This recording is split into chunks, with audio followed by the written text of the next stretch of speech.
Hello friend, नमस्कार। स्वागत है आप सभी का आपके अपने यूट्यूब चैनल द स्टडी 2.5 में।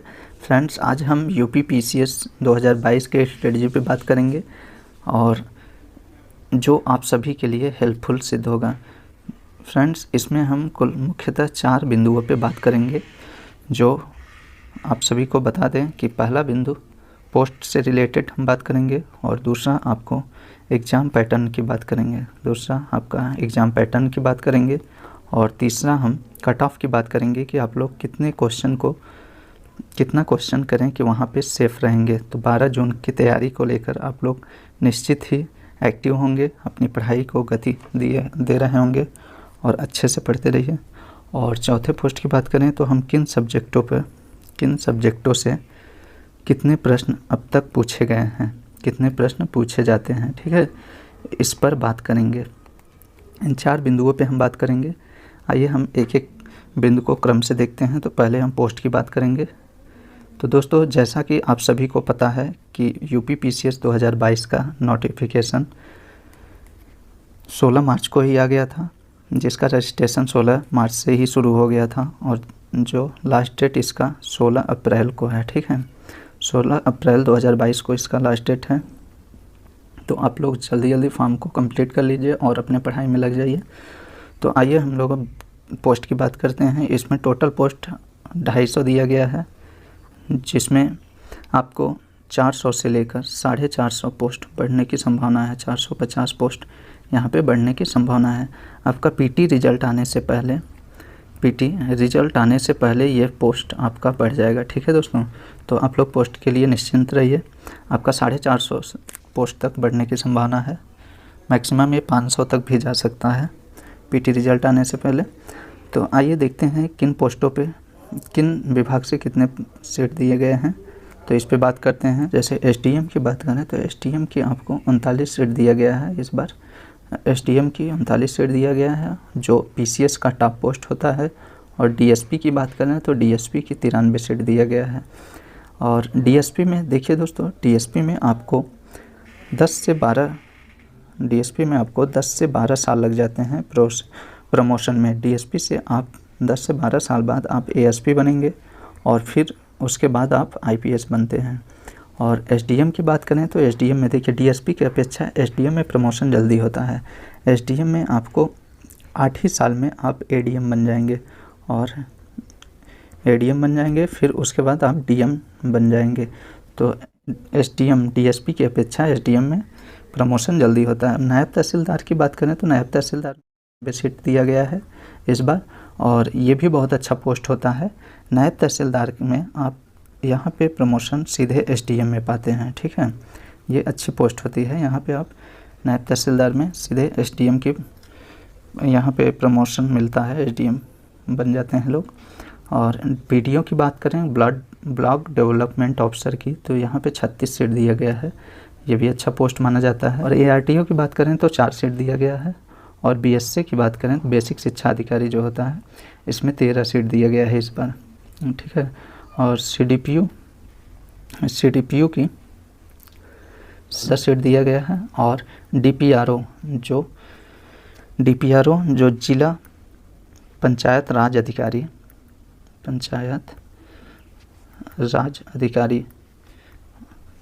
ये बहुत अच्छा राज अधिकारी की पोस्ट होती है। और एसडीएम का 39 सीट है, जो सबसे बेस्ट सीट माना जाता है। एसडीएम 39 सीट है, डीएसपी 93 सीट है, और नायब तहसीलदार 34 सीट है। और BDO block development officer 36 seat दिया गया है। एआरटीओ का 4 सीट और बीएससी का 13 सीट दिया गया है। और सीडीपीओ चाइल्ड डेवलपमेंट ऑफिसर की बात किया जाए, प्रोजेक्ट ऑफिसर की बात किया जाए, 14 सीट दिया गया है। डीपीआरओ की बात करें तो डीपीआरओ आपको 5 सीट दिया गया है, जो जिला पंचायत राज अधिकारी होता है।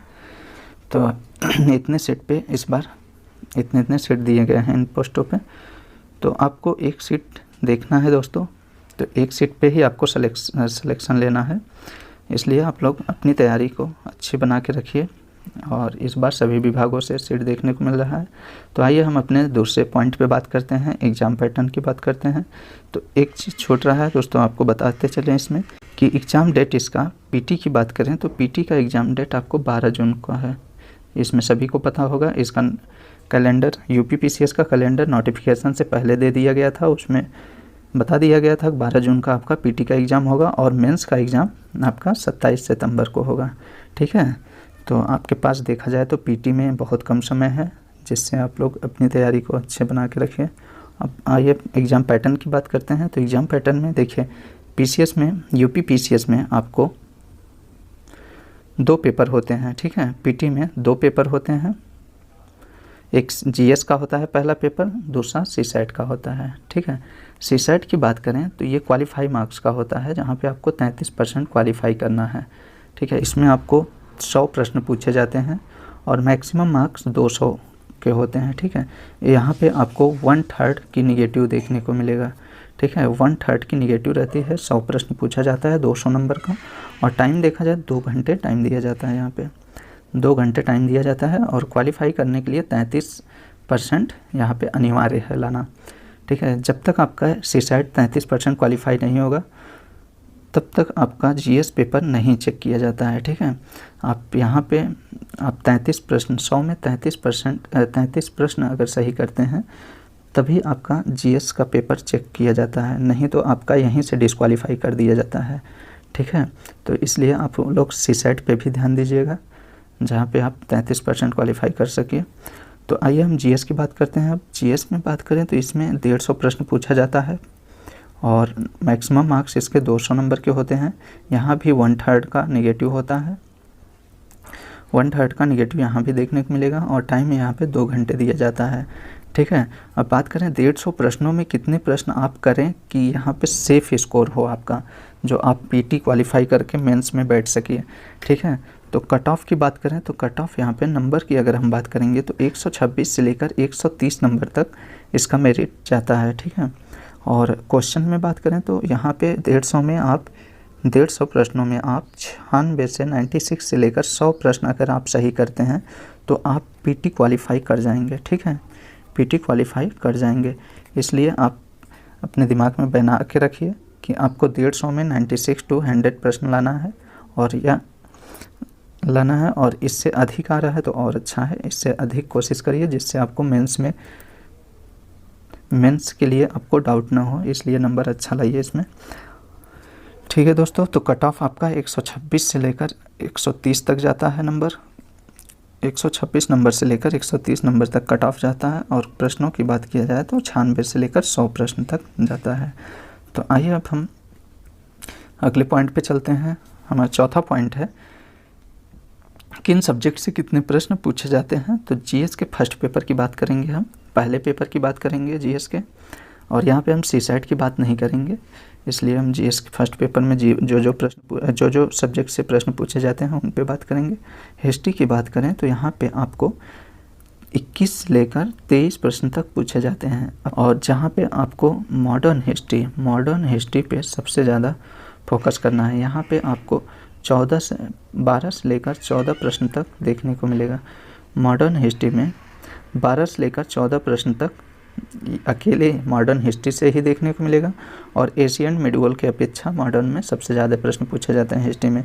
जियोग्राफी की बात करें तो जियोग्राफी में आपको 22 से 24 प्रश्न पूछा जाता है, जहाँ पे आपको इंडियन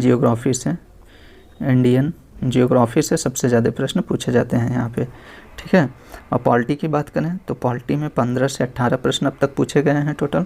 और यहाँ पे हम इकॉनमी की बात करें तो दोस्तों इकॉनमी में आपको 8 से 10 प्रश्न पूछे जाते हैं।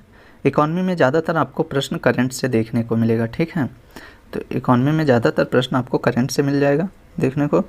और साइंस की बात करें तो साइंस में आपका 20 से 22 प्रश्न पूछा जाता है। यहाँ पे बात करें तो यहाँ पे सबसे ज़्यादा प्रश्न बायोलॉजी से पूछा जाता है। बायोलॉजी से प्रश्न आपका सबसे ज़्यादा प्रश्न यहाँ पे पूछा जाता है। फिजिक्स और केमिस्ट्री की अपेक्षा बायोलॉजी में यहाँ पे प्रश्न ज़्यादा पूछे जाते हैं। ठीक है दोस्तों, तो आप लोग बायो पे विशेष ध्यान देंगे। और इन्वायरमेंट की बात करें तो 15 से 18 प्रश्न इन्वायरमेंट के पूछे जाते हैं। और करंट की बात करें तो यूपीपीसीएस की मुख्य भूमिका करंट निभाता है। यहाँ पे आपको 25 से 28 प्रश्न, जो सबसे ज़्यादा प्रश्न करंट का देखने को मिलेगा। ठीक है। करंट में 25 से 28 प्रश्न, कभी कभी तो ये 30 से 32 प्रश्न तक भी पूछ लिए जाते हैं, इसलिए करंट अफेयर्स पे विशेष आप लोग ध्यान दीजिएगा। और यूपी स्पेशल की बात करें तो यहाँ पे 5 से 7 प्रश्न पूछे जाते हैं। यहाँ पे भी आपको ज़्यादातर करंट के प्रश्न देखने को मिलेगा यूपी स्पेशल में, और दूसरा जनगणना से, सेंसेक्स से देखने को मिल जाएगा, जनगणना के प्रश्न मिलेगा यहाँ पे। तो यूपी स्पेशल बहुत ज़्यादा प्रश्न नहीं पूछा जाता है। बात करें किन सब्जेक्ट से सबसे ज़्यादा प्रश्न पूछे जाते हैं, तो आपको बता दूं पॉलिटी हिस्ट्री में सबसे ज़्यादा प्रश्न पूछे जाते हैं।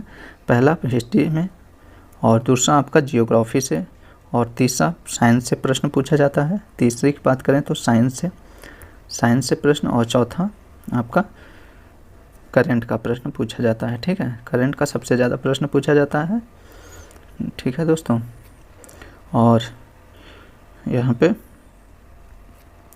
तो इन चारों सब्जेक्ट पे, हिस्ट्री, ज्योग्राफी और साइंस और करंट अफेयर्स, इन 4 सब्जेक्टों पे अगर आप विशेष ध्यान देते हैं तो आपका कट ऑफ यहीं से क्लियर हो जाएगा। ठीक है, कट ऑफ आप यहीं से क्लियर कर लेंगे हिस्ट्री, ज्योग्राफी और साइंस, करंट को देखकर। बाकी सब्जेक्टों को आप थोड़े से वर्क कर देंगे उस पर, तो वहाँ भी आपका प्रश्न अच्छा बन जाएगा। और विशेष ध्यान आप हिस्ट्री, जियोग्राफी, साइंस और करंट पे दीजिएगा। तो ठीक है दोस्तों, आइए हम कुछ अन्य पहलुओं पे बात कर लेते हैं। तो आज की बात करें, और 12 जून का आपका पीटी का एग्ज़ाम है, जहाँ पे आपको समय टोटल 80 दिन का मिल रहा है। ठीक है, 80 दिन आपके पास शेष हैं, आपके पास 80 दिन शेष हैं। ठीक है, इसलिए आप लोग यहाँ पे समय बहुत कम है, आप लोग पीटी की तैयारी अच्छे से करिए।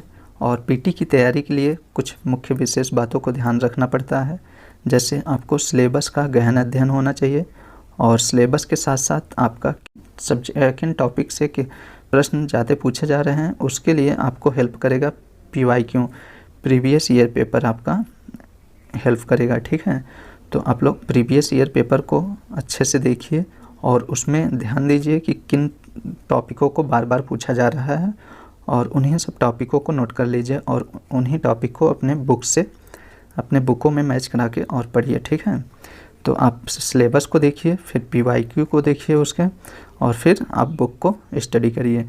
आप छोटे छोटे बुलेट की में बना लेंगे टॉपिकों को, तो वहाँ पे हेल्प हो जाएगा। ठीक है, छोटे छोटे टॉपिक का एक शॉर्ट नोट्स बना लीजिएगा ताकि एग्ज़ाम में आपको आसान हो जाए। ठीक, तो दोस्तों ये सारी बातें थी जो आपके पीटी के पॉइंट ऑफ व्यू से इम्पॉर्टेंट थी।